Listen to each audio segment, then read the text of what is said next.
Okay, good morning. Oh, wow, that's exciting.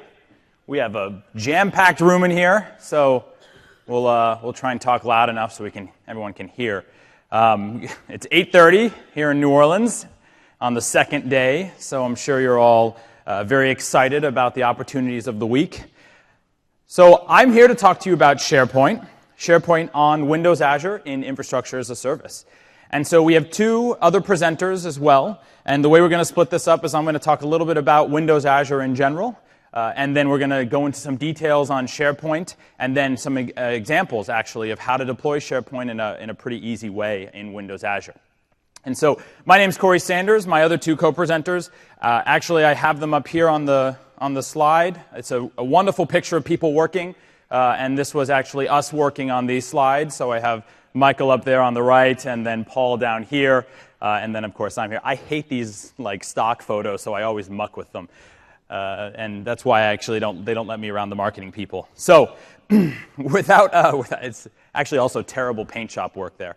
Okay, so without further ado, my name is Corey Sanders, and I'm a part of the Windows Azure team, and I'm going to tell you about specifically the Windows Azure portion of the house. So the session is 200, a little bit of 300 content, just to sort of give some perspective here.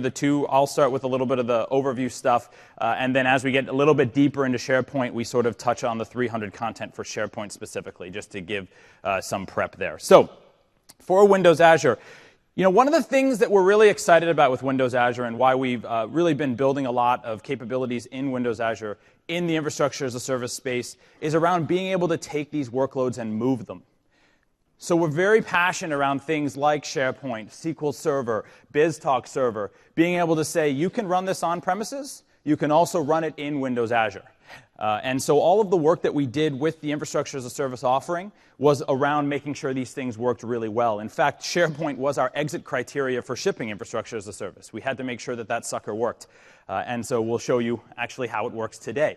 And so that allows you to move those capabilities back and forth, move those disks back and forth, and I'll show you a little bit more there later. So from the Windows Azure side, one of the reasons why you may consider Windows Azure for SharePoint workload, if you're doing something with SharePoint, obviously Office 365 is a great option, and there are a lot of great sessions about Office 365 here at this conference. A couple of the reasons why you may consider that Windows Azure would actually be a better opportunity for you, just some of the capabilities as part of SharePoint, if you're using full trust code, for example, if you're doing an internet site, these are the things that you may say, hey, Windows Azure may be a good opportunity for me. Or, the best example that we do have, a lot of dev test. And so we're seeing a ton of dev test of SharePoint in Windows Azure. It again comes back to that sort of usage-based, flexible, agile deployment. You can spin things up quickly, and Michael will show that a little bit later, and completely automated. Right? So Michael's going to walk through these really complex PowerShell scripts that allow you to spin up a full farm with the click of a button. The other aspects, of course, is that it is hybrid and the hardware is managed. Right? So one of the powers that you get with a Windows Azure offer is that the hardware is managed by us. Hardware dies, we move things you don't even know. And so that's a big part of the offering. And of course, hybrid allows you to connect to your existing workloads and allow people to kind of talk into whatever you're deploying or whatever you're building. And so these are kind of the reasons why you may say, hey, Windows Azure sounds like a great place for me. It is a great place, and it's a great place for me too. So, okay, the Windows Azure principles. So just getting started, there's sort of 6 big things that we look at for Windows Azure. Economics and usage base is really a big aspect of why Windows Azure is so powerful. You really only pay for what you use. And if you were listening to Scott yesterday in the keynote, we changed this even a little bit further in that you also only pay by the minute.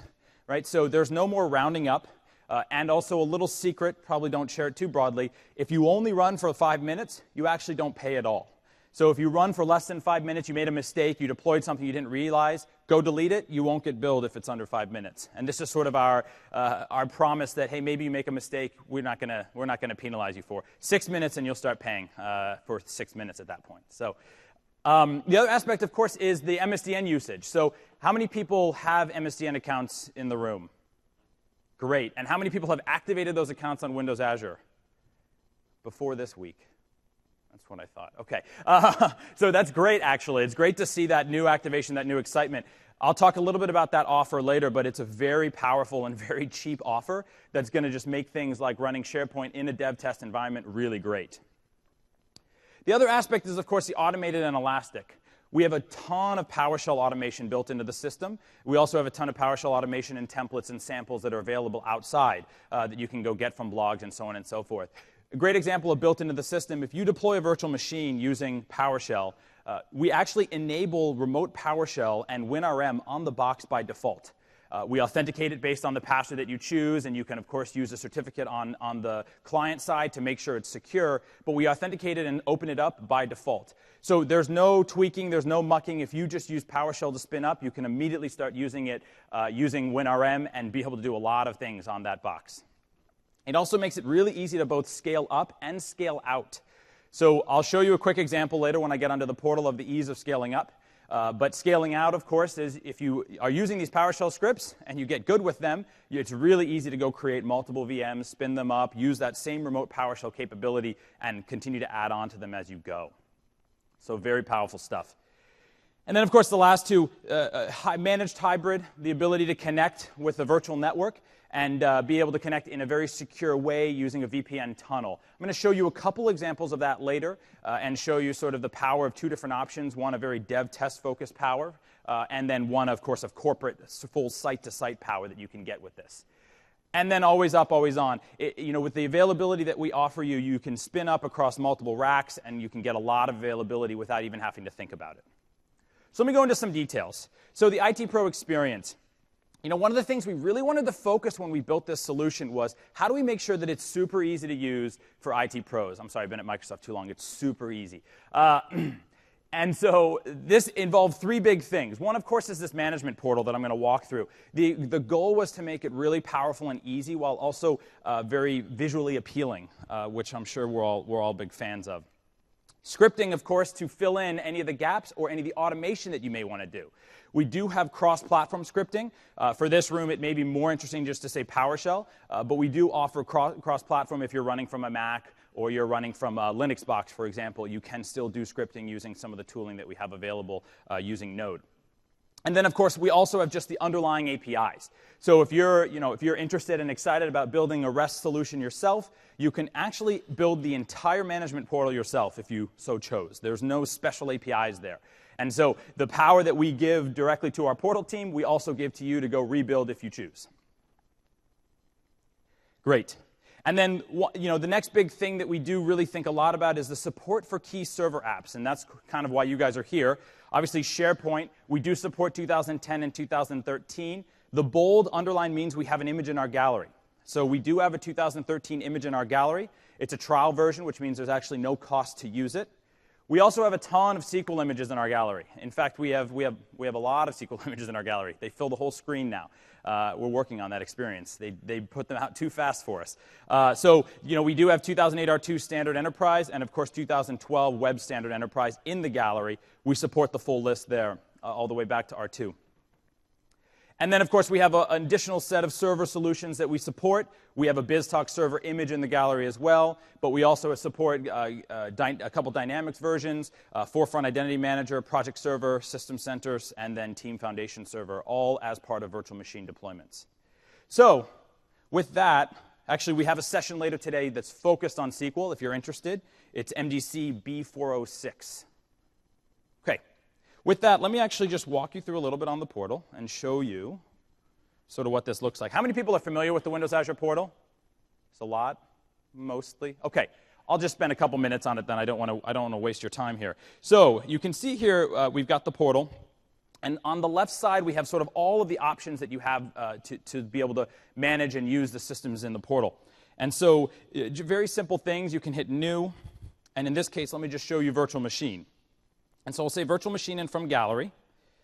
And so here, let me show platform images. Now, these are the ones that are supplied either by us or a partner who has then uploaded and deployed them here. So, for example, the Linux images are deployed by our partners, and they will make it easy for you to spin up Linux as well as these SharePoint and SQL images.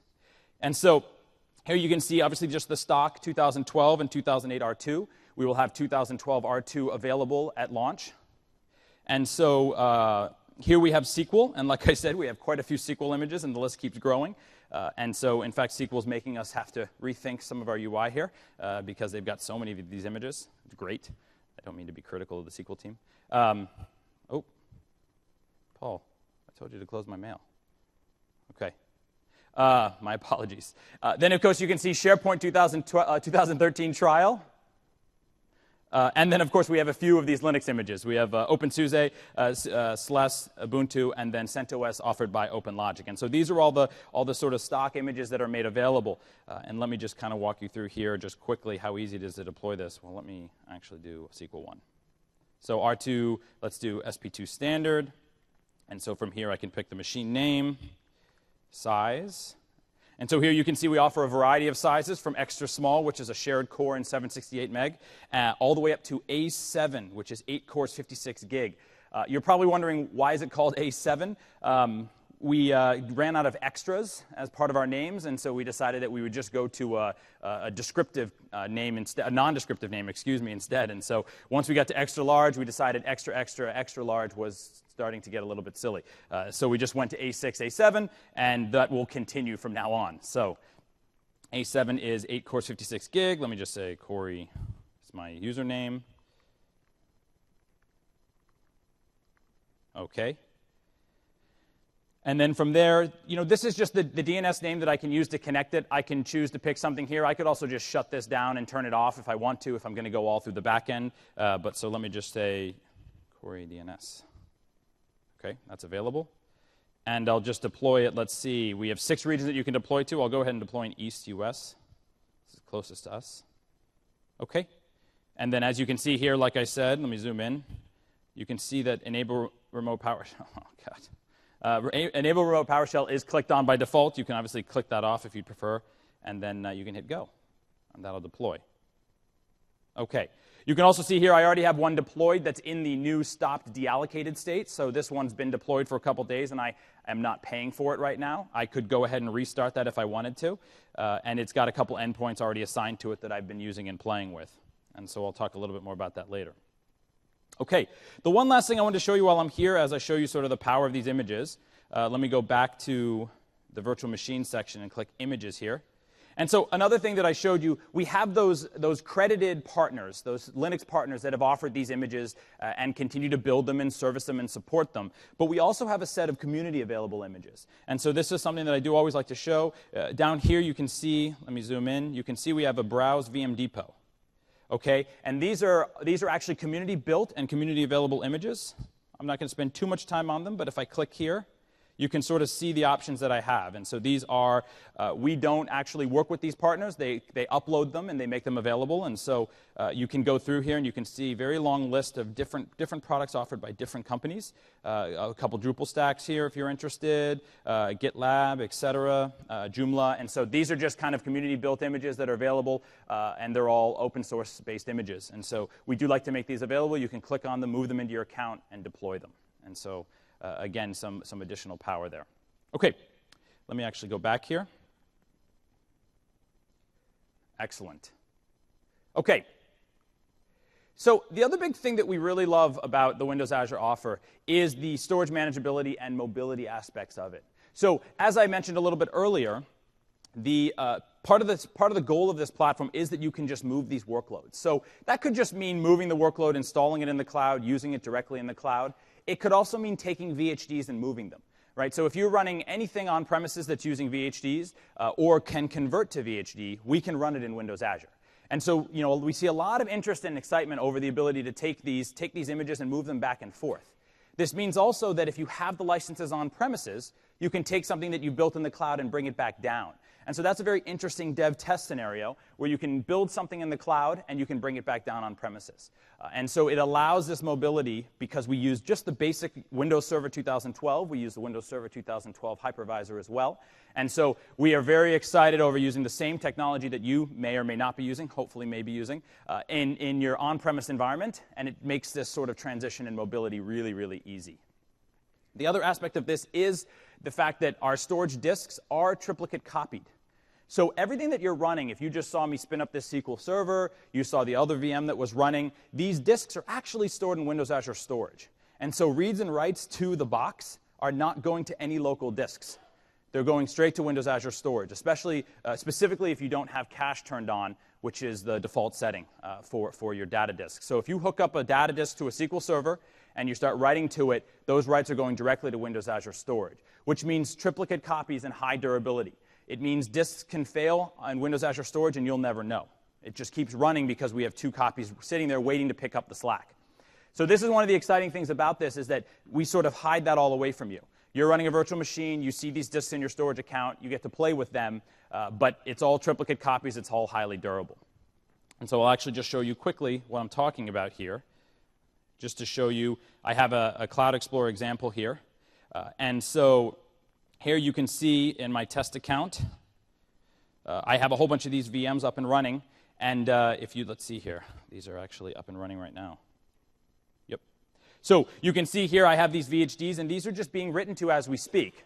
Right? And so it allows me to do some really interesting things. Because this is all in Windows Azure Storage, I can do download. So now I can just take this VHD and take it on premises. I can do copy. And so now I can say, great, let me just go paste this. And now I've got a copy here of this VHD. I've just backed up my system. Right? And so, yes, I didn't cleanly shut it down, so it was sort of a backup right in the middle of running. I mean, it's the same thing as taking a VHD on a Hyper-V box and copying it. But I've done it instantaneously because it's all Windows Azure Storage, so it's a shadow copy, and we just take care of that for you. So I can even move this. I can create, a backup folder and move this into the backup folder, or make another copy by accident. I've double backed it up now. Now I've got 3 copies, it looks like. Okay, we're done with this part. You get the point. That is a third-party tool, just to be clear. A very good one, but okay, anyway. I'm trying to share the blame, or at least put off the blame. Okay, the other big things, like I mentioned before, high availability features. The ability to go take your SharePoint farm or your SQL servers and be able to deploy them in a way that's going to avoid downtime is really important, especially because you know that we're using commodity hardware in the back end. And so when I say commodity hardware, here I've got a picture of a rack. This is actually a picture of a rack that we've deployed in one of our data centers. And so I point out the fact that, look, you've got these physical machines in this rack, and each one of these physical machines is a point of failure, right? They can die at any point. The other thing that we have in each one of these racks is we have a single power unit, and we have a single rack switch, a top-of-rack switch, as we call it. And so this is where the network goes through. So again, those are single points of failure. Right? So any of these things die, the physical machine, the top-of-rack switch, or the power unit, and the machines in that rack could be in trouble. Right? And specifically, the power unit and top-of-rack switch can take the whole rack out until we go in and we fix it. And so how do we help avoid this problem impacting you?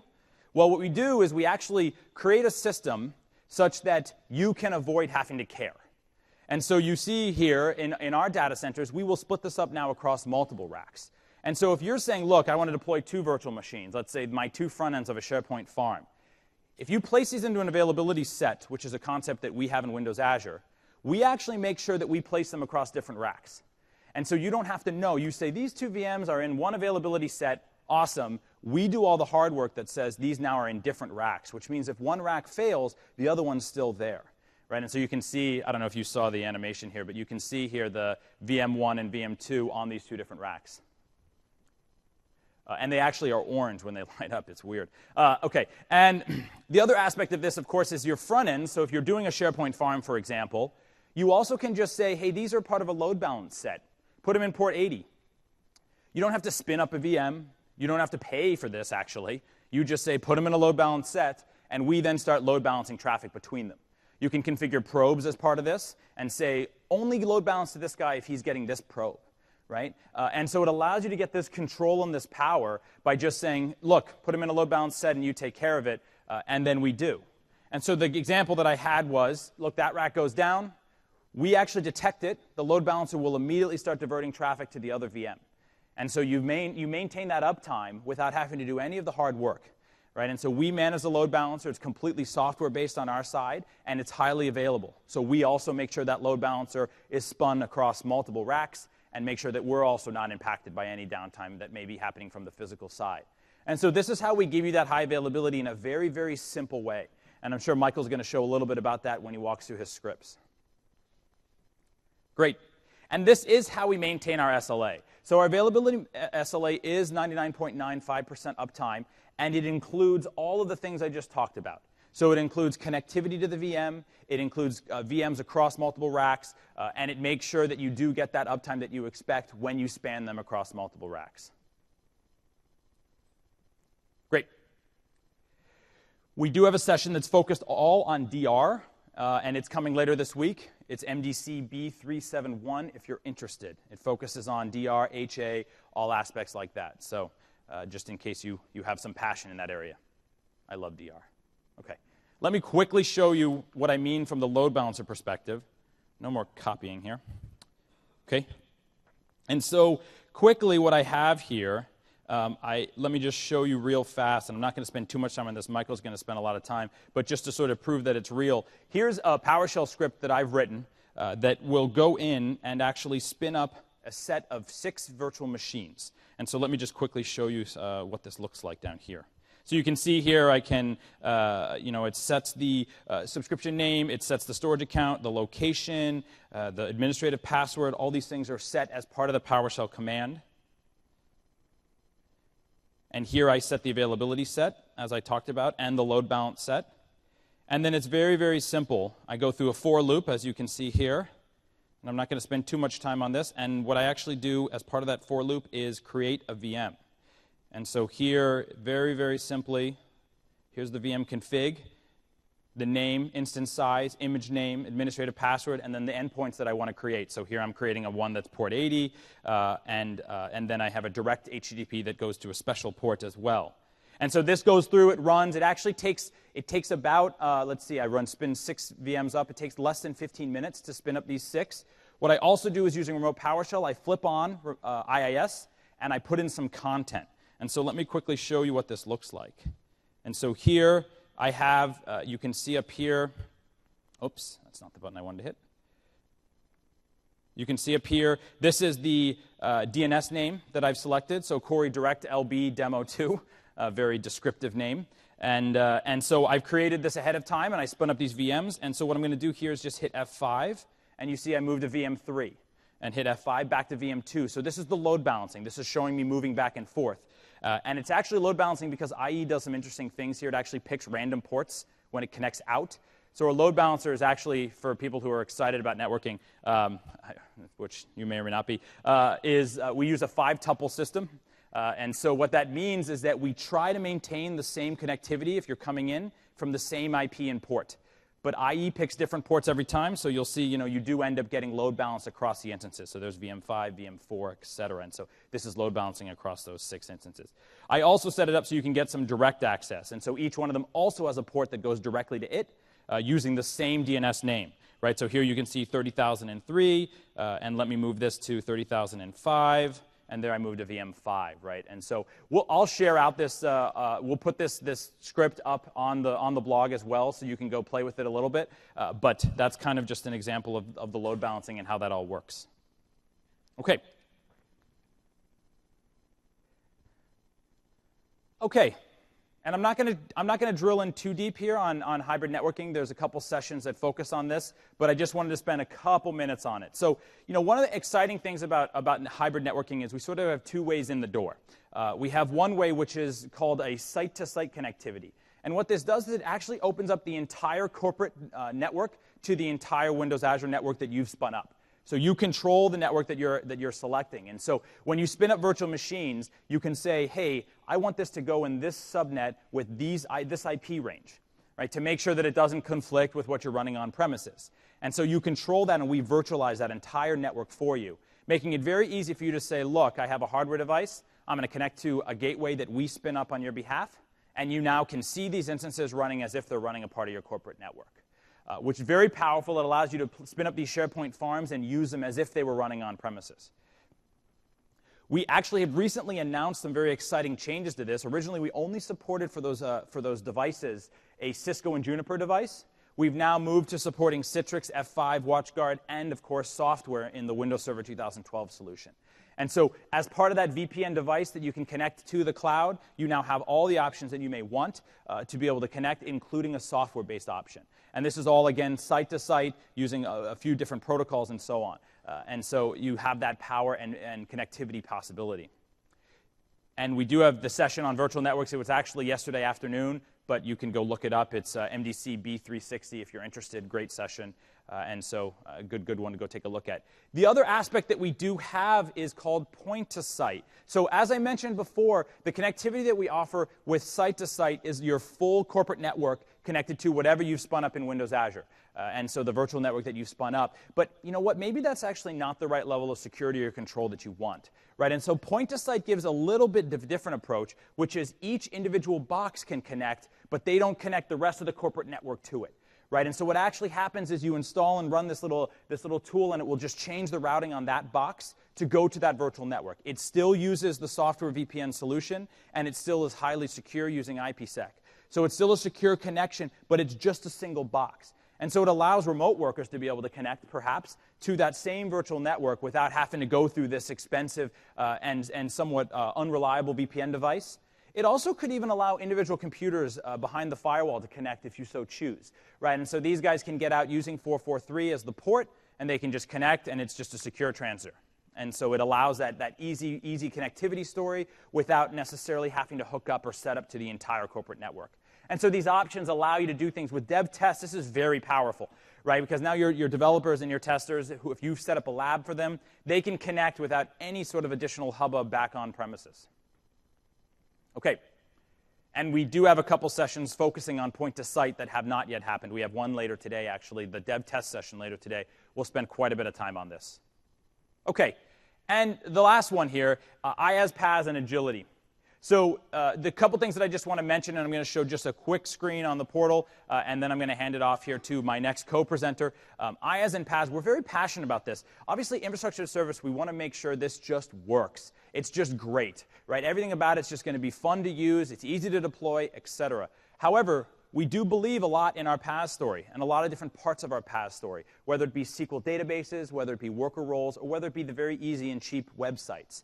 And so we want to make sure these things all play well together. So if you're using a website but you have a SQL server on a virtual machine in infrastructure as a service, great, no problem. You spin them up all in the same account, same bill, same rules and regulations that you may want to put on those instances. And so these sorts of ability to spin these things up in different orders and different ways is one of the powers that we really believe in.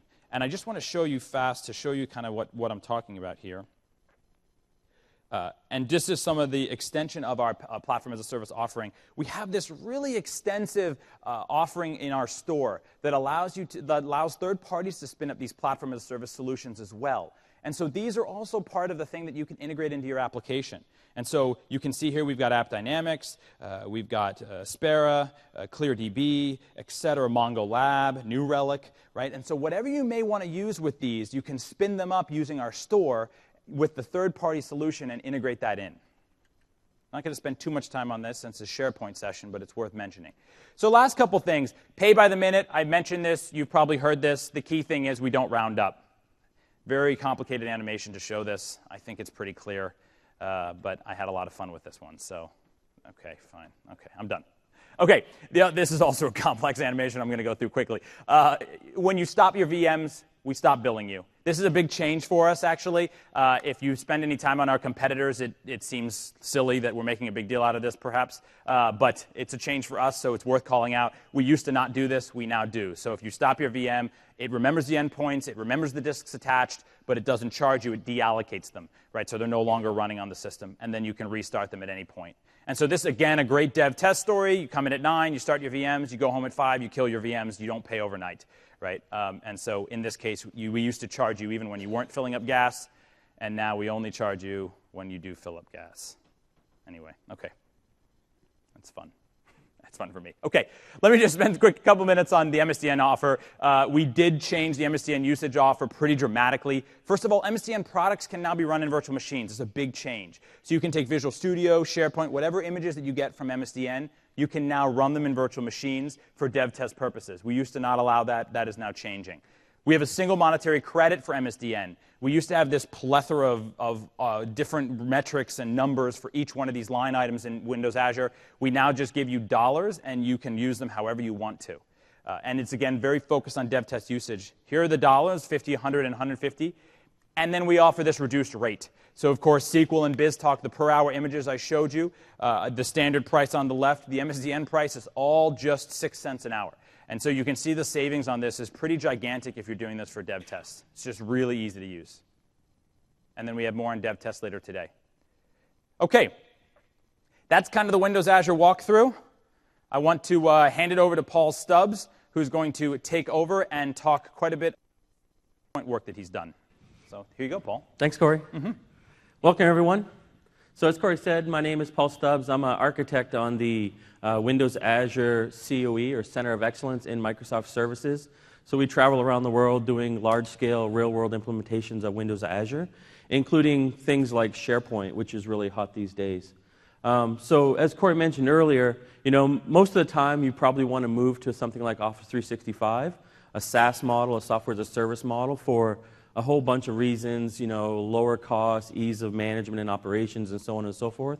But there are cases where you may not fit. There may be features. You may be doing Fizz, SharePoint for internet sites, right? There may be other kind of features that just don't fit in that model. Maybe you have full trust solutions that you're not ready to migrate. And so the running SharePoint on IaaS is actually a great option. And in fact, we went back to SharePoint conference back in November, where Corey and I were presenting, and we actually stood up all of the hands-on labs for 10,000 attendees on the previously preview version of IaaS. And we actually had 1,800 virtual machine labs of SharePoint running in sort of a dev mode. So it was a huge kind of a test of running a large number. We were actually spread across 2 data centers. We were spread across the West Coast and APAC data centers. We actually used 14 subscriptions to load balance across. We had 1,800 VMs. We were using 13 terabytes of memory. And we were using 14,400 cores. Right? So we had a very large implementation of a lot of VMs. And so we proved, even on the early builds, that we could actually run and provision and deprovision rather quickly a large number of dev test environments. Right? But then what we really wanted to do was we said, well, how can we build an actual production site that I would actually run SharePoint on and actually run my enterprise on a production SharePoint site? And so we decided to come up with this thing. Internally, we have this thing called the PLA, which is the product line architecture. You could do a Bing search on it and find it. It's an internal thing that Microsoft Services has. It's basically a document that describes kind of best practices for installing SharePoint and all the settings and things that you want to do. And so we said, well, let's take the PLA and let's actually install it in Windows Azure and see how different it is. And the big takeaway is that it really wasn't much different. There was really no significant changes that we had to do from the way that we do it on-premise to the way that we do it in the cloud in Windows Azure. Some of the changes that we did do, though, were around some of the things I'm going to talk about in a minute. But really, what were our goals? Our goals were to follow the PLA. We wanted to try to stay as close as possible to the way that you would think about an architect a farm on-premise to see if that would work, to validate that. We wanted to really balance performance and cost. We didn't want to just go say, hey, let's use the largest A7 box that we can do. And A6 and A7, I'd hate to see the names that got rejected, right? So we decided we didn't want to just go to the biggest box. Let's try to pick a middle ground. And so we built the farm just using extra large VMs, which are 8-core, 14-gig machines, right? And we wanted to try to use the smallest number of virtual machines. We didn't say, oh, let's just go do 100 virtual machines. We wanted to try to see what was that kind of sweet spot of a small number of virtual machines in a kind of a reasonably medium-sized or large-sized VM. And we also wanted to use the cloud to test our environment, to validate what we were doing.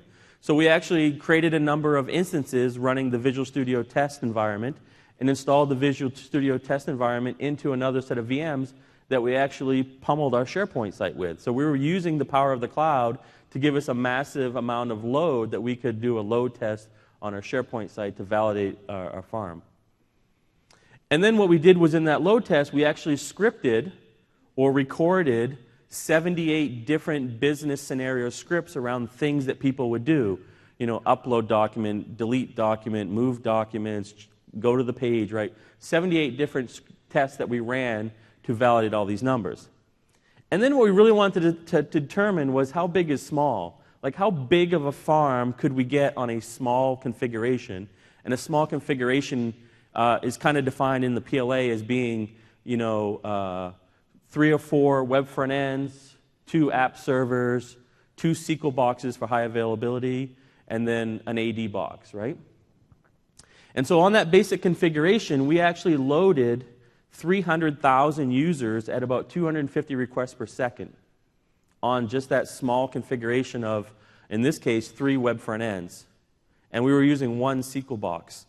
And we had 400,000 unique documents. And when I say unique documents, we actually, there's a tool on the internet you can use as well. We actually go out and download Wikipedia.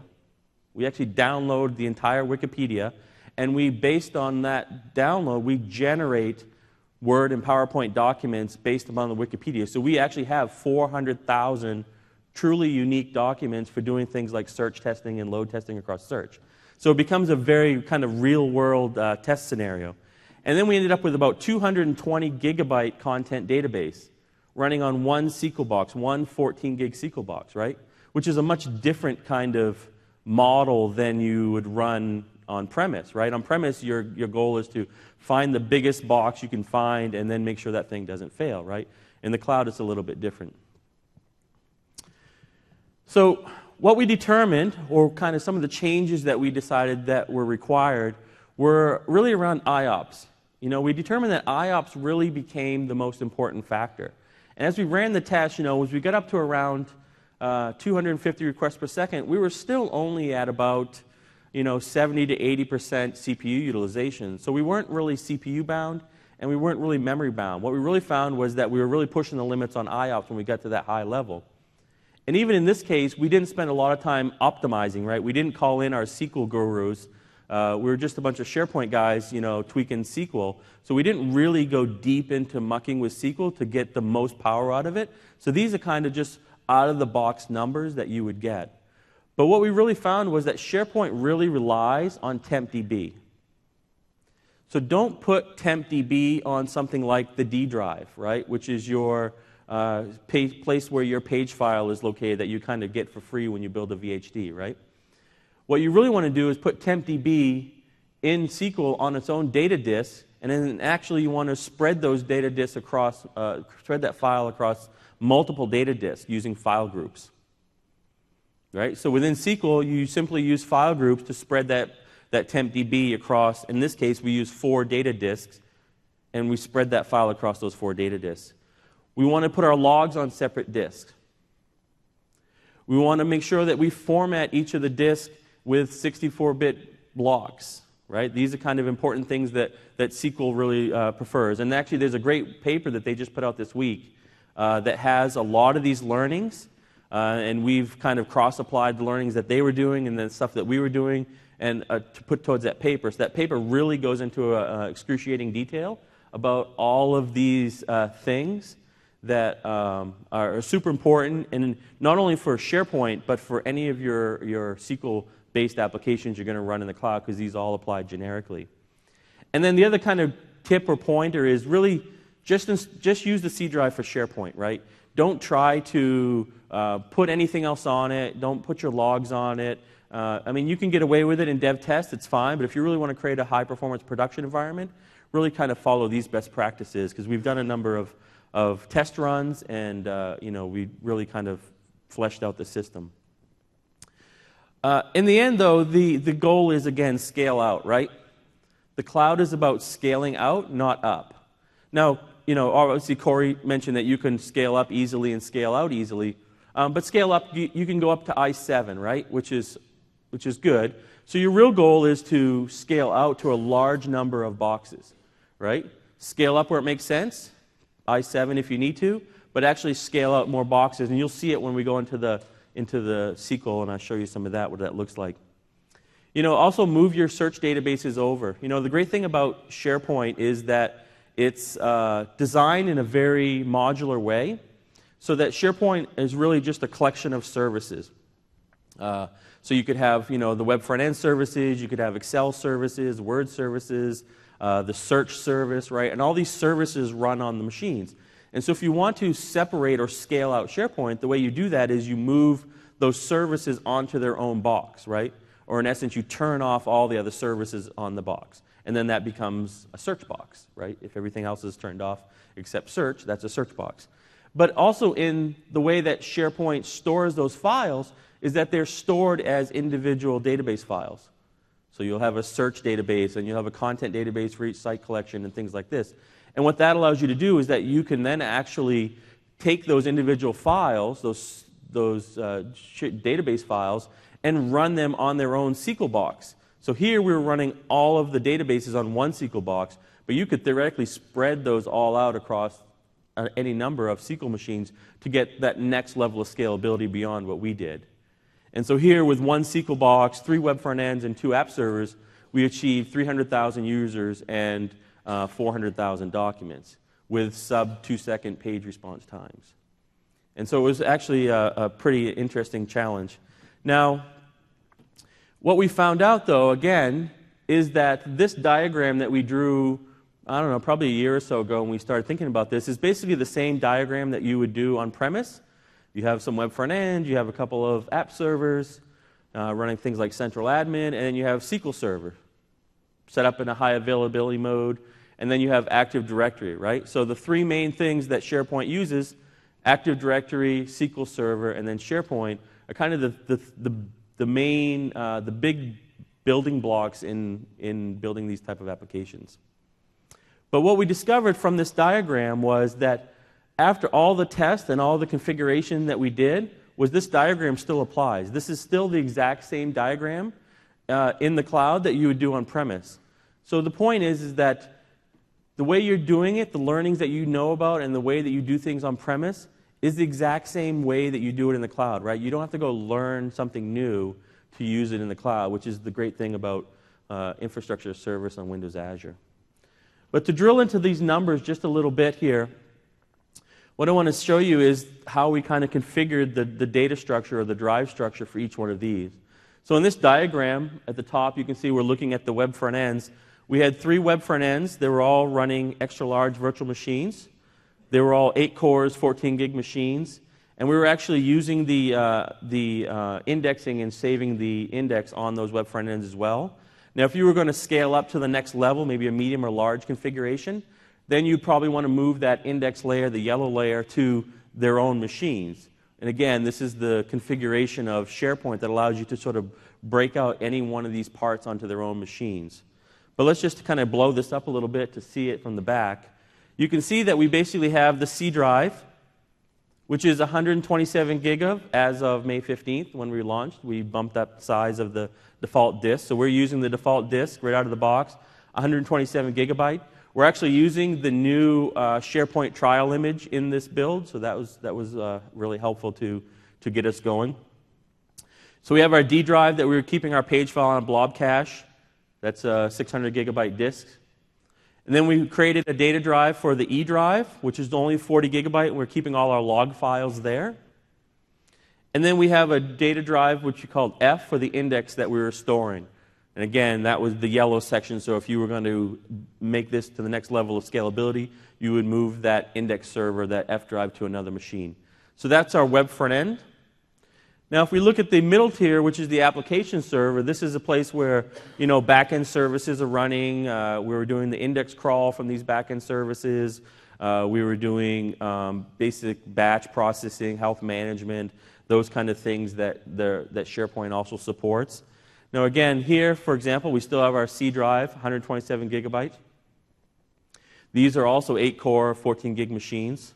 These ones could actually probably go smaller because of the way we have this architected. We're not doing a ton of work on these back-end machines, so we probably could have even gone down into a medium-sized box here or a large and saved some money. But for right now, this is what we're doing. We have our D drive again, 600 gig. And then basically the same thing. We have our E drive for our logs, and then we have F drive where we're running all our analytics data on that. So this is really the important one, right? This is the one that is the most important to get right because IOPS matter the most for SharePoint. And the idea here in this slide is that we have all of these set up in availability groups so that we can keep our content together. So we have our search database in one availability group, content configuration, content database. But really, let's blow this up so you can see it in the back here. Here's the basic one. C drive again, 127 gigabytes. D drive, page file, we don't touch that at all. And now for our TempDB, we actually attached 4 data disks at 500 gig apiece, and we created those as E, F, G, and H. Now there are some options in Windows Server 2012 where you could create storage pools, or you could do striping if you were using 2008. That's not the best practice, as we've gone through and done performance testing and stuff. The best practice is to create individually mapped drives and then actually use SQL file groups to span the database, if you will, across those data disks. So in this case, we're spanning the TempDB using SQL data files across E, F, G, and H. Then we created an iDrive to put our TempDB logs. And then we do our transaction logs on L. And now for the actual content, we created 4 more drives. So J, K, M, and N were 1 terabyte drives to store our content. And then we have a 1 terabyte drive to hold the search database. Excuse me.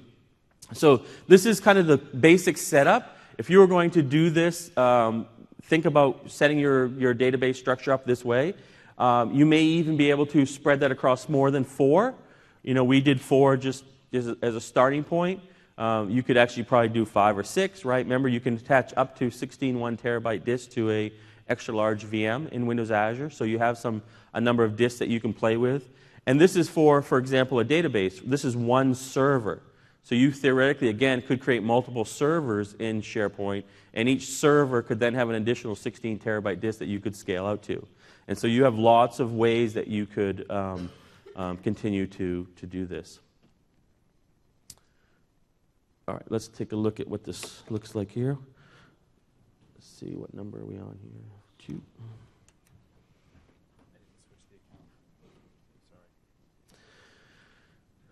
So it was a great experience because we determined that we really proved out that we could run this, and we had a ton of data that we're generating a white paper on that will release shortly. But the real takeaway is the way that you're doing it on premise is the way you do it in the cloud. Just keep in mind the IOPS for your disks and how you do that. So let's take a look at our site real quick here. So if I actually open up this site, so here's the site running, right? That was a fairly quick response time. Now what's really interesting is that the thing about Windows Azure, it allows us to scale up, and it allows us to, equally as importantly, scale down. So after we ran the test, I've actually been going into the system and deleting a bunch of the machines because I don't need them anymore. We're done with the test. So I've deleted some machines. I've turned some off using the new shutdown process, right? So my farm isn't as large as it used to be, but I'm still getting very good response time because, well, I'm one user right now, but it's still pretty good response time considering I still have 400,000 documents in here that you can see that were auto-generated at the bottom, right, from the Wikipedia pages. So we get very, very good response time from this site. Now, another interesting thing here, let's go ahead and take a look at the actual SQL machine here.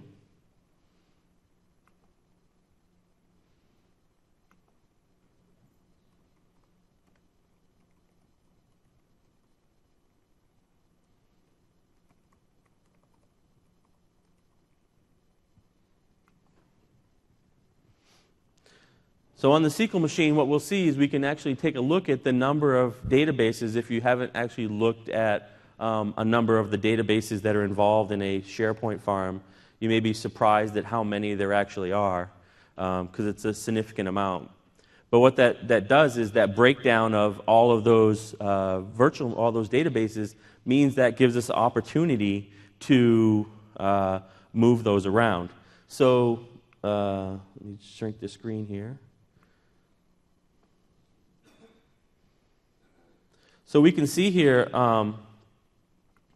that we have a number of databases. So all of these databases here are databases that are generated by SharePoint. And so theoretically, you could take each one of these databases and put it on its own server if you wanted to, right? So it's that mixture of which databases go on which server and how many disks you give it. That's the space you have to performance tune the SharePoint farm to mix and match your performance considerations versus your cost considerations, right? So here in this case, we have the content database here called Content New is the name of our collection. And we can actually see that we've spread our file groups across the number of disks. And you can see those here that are spread across these disks here. So we spread the 4 content files across 4 different disks, and we spread the log file across 4 disks.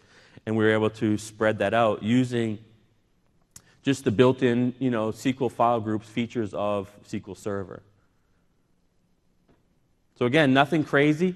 We haven't gone in and configured the SQL box or really performance-tuned anything.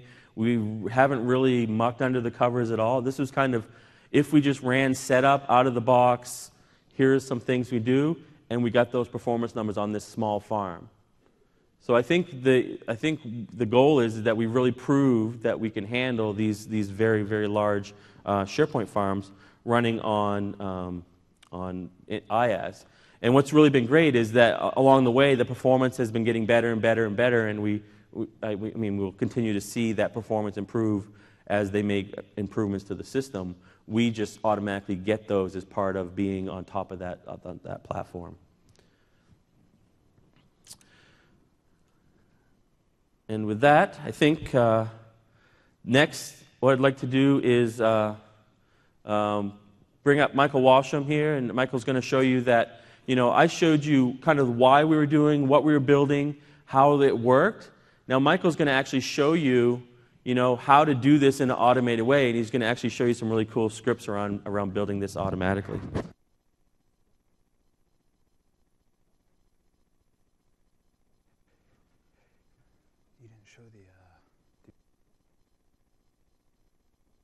All right.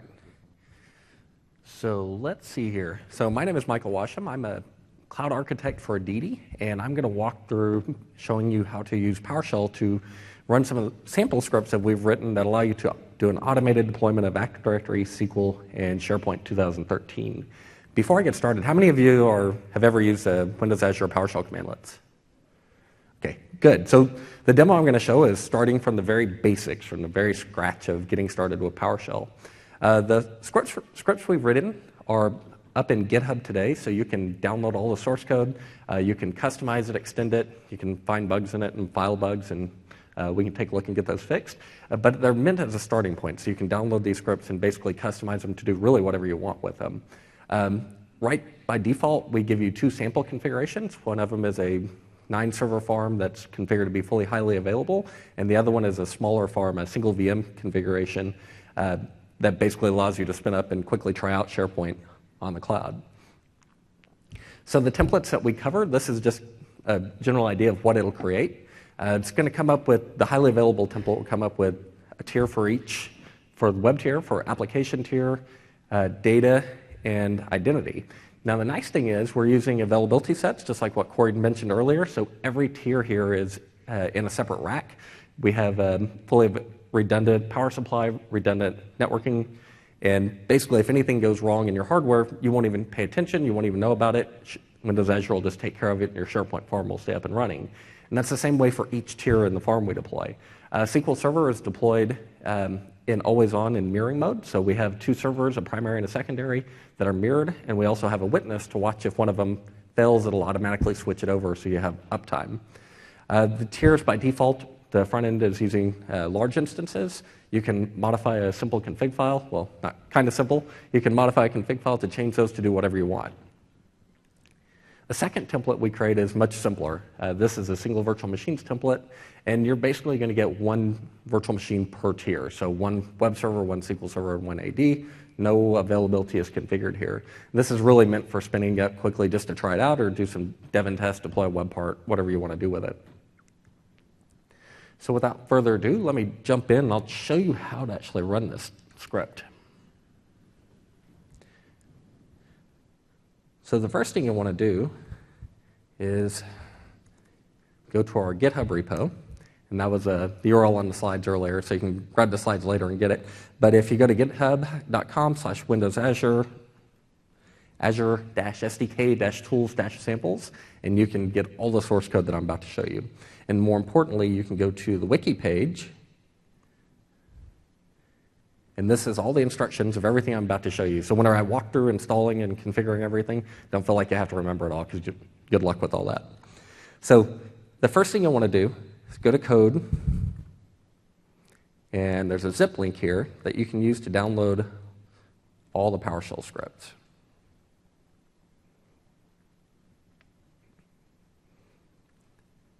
So I can open up this zip file and copy all this content out.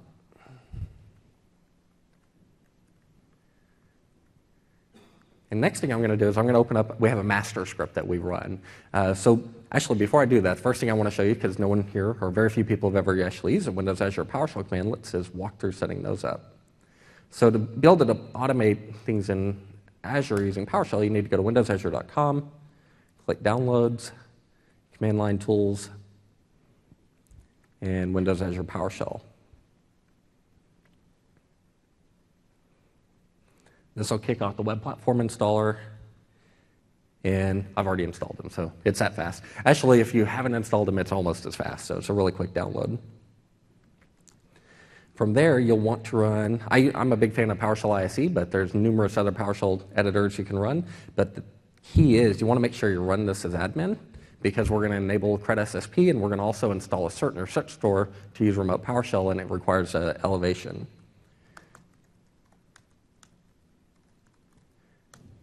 Is that big enough font, or does it need to be a little bigger? Okay. So we will load up the Windows Azure module. Oops, not Microsoft Office. It's under Windows Azure, PowerShell.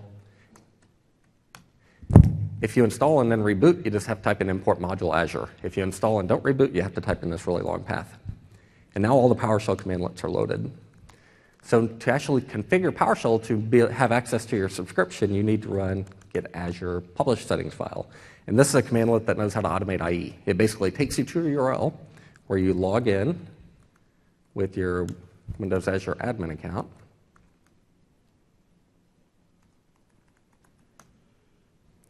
And it's going to give me a publish settings file that basically has all the certificates and everything I need for my subscription.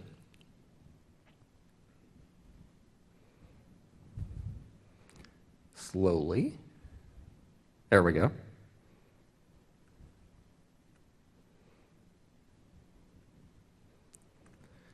Again, it's a really long file, but luckily,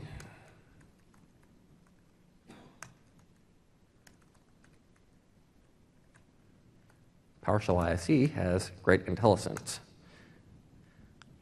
So now that I've downloaded this is going to import all the subscriptions my email account had access to. So I have admin rights on all of these, and they're actually going to configure PowerShell to use those. Oh, sorry about that. Really loud. And why that's important is you need to know all your subscriptions. So I'm going to run another PowerShell commandlet called get Azure subscription that will dump out a bunch of information. And the thing that's important here is the subscription name. So the subscription name that you need, or that I need today, is Cloud Practice Sales Demos. So all I'm going to do is put that up here so I remember it. So this is the subscription I'm going to use to actually deploy a SharePoint farm into Azure. So now I'm going to open up my master script, and This is a script that I just downloaded from GitHub, and it basically has a bunch of parameters you can use. It's a script that has one big function in it called autoconfigure, and a bunch of different parameters that you can specify to actually tell it what kind of SharePoint form you want to create. So the first thing I'm going to specify is the subscription name I want to use. And I'm also going to give it my Active Directory domain name. You can actually use these scripts to deploy into an existing Active Directory if you want to, or you can actually, whatever you want to deploy to. So by default, if you don't specify domain at all, it'll spin up corp.contoso.com. If you just hate working with Contoso, that company just really annoys you, feel free to pick something else. So I'm a big fan of Fabricam. So I'm going to do fabricam.com.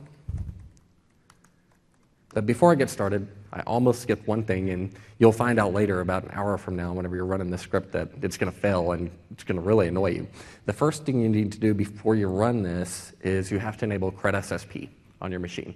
CredSSP is a authentication option in Windows that allows you to take DNS or your domain credentials from your laptop and pass those to a server up in the cloud or another in your environment, and allow it to take those credentials and use on your behalf to another server. So if you're familiar with the double hop problem in Windows, passing credentials around, this is how you get around it. And first thing I need to do to enable CredSSP is I'm going to enable it on star.cloudapp.net. My servers are all going to be created in cloudapp.net. It's going to auto-generate the service, so I don't know what the host name is going to be yet, so I'm just going to give it a wildcard. And I'm going to tell it the role will be client. So PowerShell is going to warn me that I'm doing something crazy. Yes, I do want to be crazy. Now I trust everything. And there's another step you have to run, and this is, of course, all in the wiki, so don't feel like you have to remember this, but make sure you remember it enough to look in the wiki, because if you don't, you'll regret it a couple hours from now. So you need to run gpedit.msc under Administrative Templates, System, Credentials Delegation. You need to go into Allow Delegating Fresh Credentials with NTLM Only Server Authentication. I'm sure everyone here is going to remember that, jotting it down. Go to Enable, and type in another secret code here.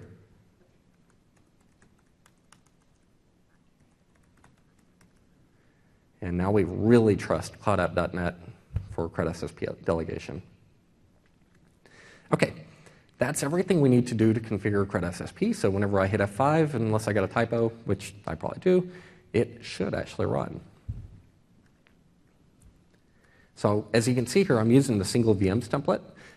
If I wanted to pick the highly available, I just type in highly available, and I'm going to walk through some of the configuration files after this. So I'll go ahead and hit F5, hope for the best. What this auto configure actually does is it's going to generate a storage account for you. It's going to generate a cloud service name. It's going to generate a password for you if you want. It'll basically do everything needed to spin up a SharePoint farm. This is really useful if you just want to spin it up, try it out. If you actually want to use this for doing more actual deploying your code, you're probably going to want to get a little bit deeper into the config. You're going to probably want to give it an admin account that you use. Passwords, you're probably going to want to have a little bit more control. And you can do that all through the script. It's just by specifying additional parameters. So while that's running, let me flip over to some of the configuration files. So I have one that I've already ran here, and it was a highly available one. You certainly didn't want to wait for me to run that one. And it takes one piece of warning when you go back and try this is whenever you go to deploy the highly available one, because it's very serialized how it does the deployment. It has to do AD, then wait for AD to boot, then it'll do SQL and wait for SQL to be configured. It takes anywhere from 2 to 4 hours to run, just depending on the mood. I think it runs right around 3.5 hours. So make sure your laptop or whatever you're running it on is not going to go to sleep, because you'll have to start over if that's the case. So what the configuration files do is they basically have all the different configuration for your virtual machines. So for Active Directory, you can see that we have 2 domain controllers here. One of them is DC type New Forest, and the other one is replica. So if I wanted to add another domain controller, I would just paste in DC, another DC there and put it replica. I can specify my service account, basically everything you need that you'd have to look up to figure out how to do this, the PowerShell script kind of generate for you. A version of this that's actually already generated. Let me show the SharePoint one.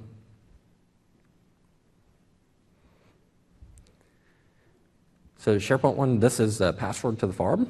Feel free to hack it. I mean, if you can type that password in, you deserve it. You can, of course, type in an easier password than this, but this is one that's going to be automatically generated, so just consider that as a punishment for being too lazy to type in your own password. So we'll generate the password for you. We actually will also create the virtual network. So if you want to use your own virtual network, you want to customize it, whatever you want to do, you have two choices here. Under config, there's going to be a directory called ADVNet. You can modify this network. If you're a VNet expert, this all looks good. If you've never used it, this is like gibberish. But one thing you can do is you can go and create it in the Windows Azure Management Portal ahead of time, and then you can export to XML so you don't have to figure out what this looks like. Another option is in the AD, we can actually, there's a flag that tells you not to create a VNet and use an existing one. So either way, and of course it's all in a wiki, so again, you don't have to remember all of it. So in the AutoGen, just to go down to the more specifics on SharePoint, here's how we define the two VM roles. So we have a SharePoint app servers and SharePoint web servers. In each tier, we specify the instance size in the image. So you can see that we have the SharePoint trial image, we have the VM size. I had to pick small because my subscription just doesn't have enough cores for me to run the entire big HA farm.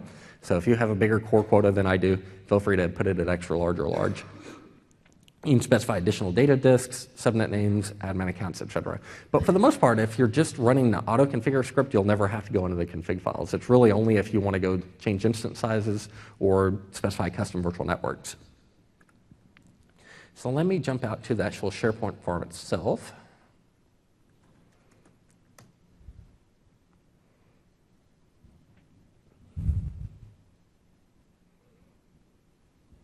So this is the SharePoint farm that I created that's highly available. It should have 9 servers in it. As soon as virtual machines load.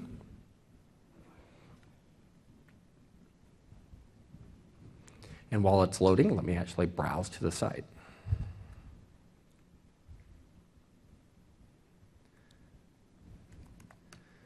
So I'm going to log in with my domain credentials, and of course, I don't know what the password is. So whenever you finish your run, it'll actually dump out the auto-generated password at the console window. So you should write that down whenever you're done. If not, it will actually be in the configuration files that are generated.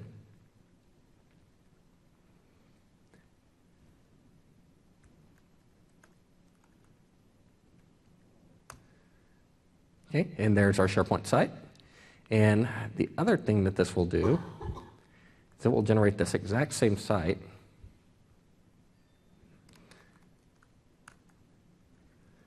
for the admin side. It puts it on 20,000. So I can use the same credentials and log into my admin site, manage web apps. I can go create new web applications, whatever I want to do. The default template we use whenever you just spin it up is just a blank publishing site. So nothing real fancy. You can pick a different template if you want. You can put whatever template name you want. Oops. I promised Corey it worked earlier. No. Yeah. So let's try that one more time. There we go. See, woohoo. So welcome to the publishing site.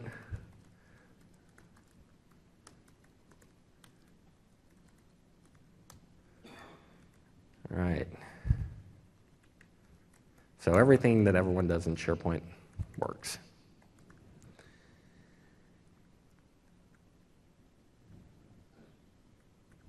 So now we published content. Woohoo! Okay. So that, if you have patience, the script for the single VM, if you want to try this one's much simpler to get started with. It's very simple configuration. It takes maybe an hour to run. It spins up all 3 nodes, and then if you want to graduate up to the highly available ones, that one will take about between 3 and 4. But that's pretty much it from an automation perspective. Do you want to go to the portal and show? Oh, yeah, thank you. I almost forgot that. So from the portal, you can see all the different virtual machines that we're spinning up. You can see DC1 here. This is the one that we're spinning up for our new farm, and DC1 below it is our existing farm, the existing HA. And if I go into DC1 for my existing HA farm, go to configure, you can see we have availability sets configured. So both of those domain controllers are on separate racks in the data center. The same with our SQL servers. We have all three, including our quorum. So at any given time, we will have at least 2 virtual machines up and running for our cluster. And the web servers also are configured with load balancing. So one thing to keep in mind is we also have these scripts will generate a health probe on that load balance endpoint. So what that means is in addition to load balancing traffic between the 2 web servers, the load balancer will also go and ping IaaS directly and look for an HTTP 200 to make sure that it's actually up and running and it's not just the machine itself is up, but the web server is actually responding. So it gives you an additional level of availability. So, and remember, all those can be downloaded off of GitHub.com. Feel free to post bugs. Feel free to, if you are really interested, you can extend these, add new functionality, and actually submit changes back to us. This is a community-driven project, so any additional improvements would absolutely be happy to review and take in.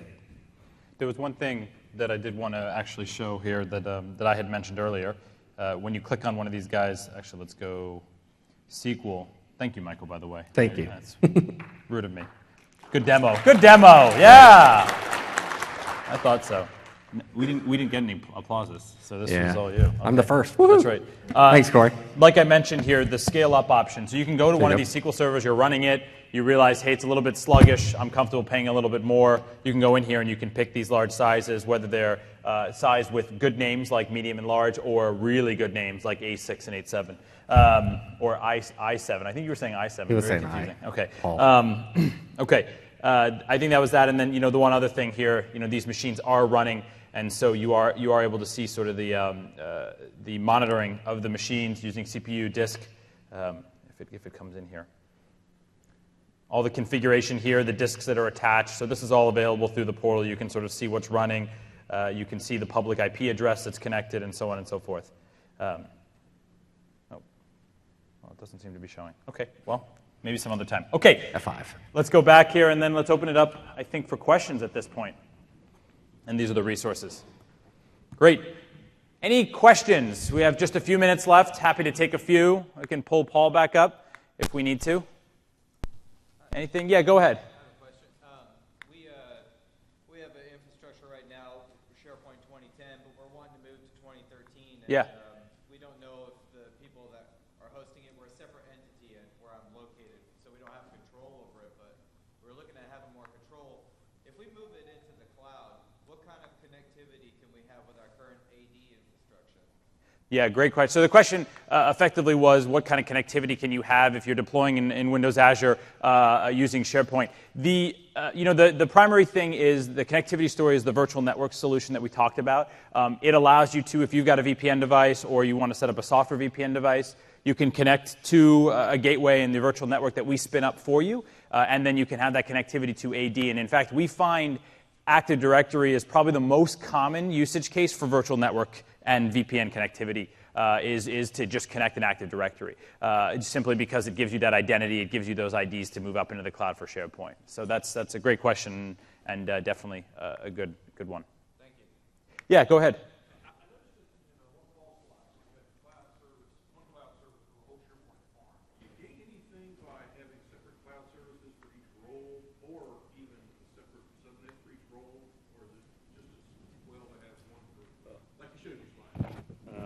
You want to grab his mic? Yeah. Oh, you want to answer? Either way. Go ahead. Either one.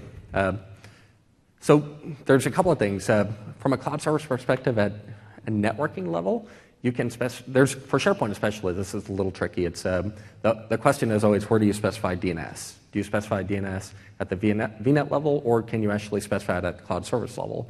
How the scripts do it, the automation, we actually just add the DNS server to the virtual network. But if you want more flexibility, whenever you add new cloud services, you can actually specify the virtual machines at the cloud, or the DNS at the cloud service level. So it gives you a little bit more flexibility on how to actually do that DNS layout. Sure.